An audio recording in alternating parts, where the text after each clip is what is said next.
Do you favor this plan, Senator Obama? And you, Senator McCain, are you in favor of this plan? We haven't seen the language yet.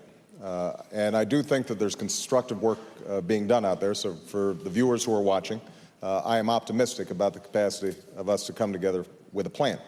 The question I think that we have to ask ourselves is, how did we get into this situation in the first place?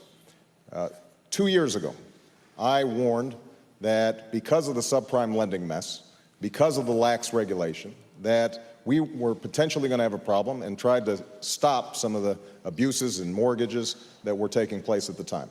Last year, I wrote to the Secretary of the Treasury to make sure that he understood the magnitude of this problem and to call on him to bring all the stakeholders together to try to deal with it. So the question I think that we've got to ask ourselves is, yes, we've got to solve this problem short term, and we are going to have to intervene.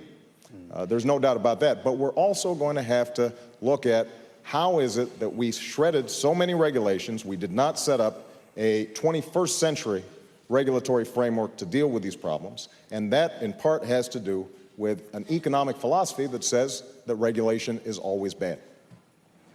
Are you going to vote for the plan, Senator McCain? I hope so, and I as the United States Senator, Sure. You're going to vote for the plan? Sure, but let me point out, I also warned about Fannie Mae and Freddie Mac, and warned about corporate greed and excess and CEO pay and all that. A lot of us saw this train wreck coming. But there's also the issue of responsibility. I've been heavily criticized because I called for the resignation of the chairman of the Securities and Exchange Commission.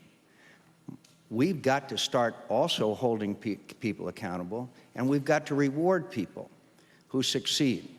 But somehow in Washington today, and I'm afraid on Wall Street, greed is rewarded, excess is rewarded, and corruption, or certainly a failure to carry out our responsibility, is rewarded.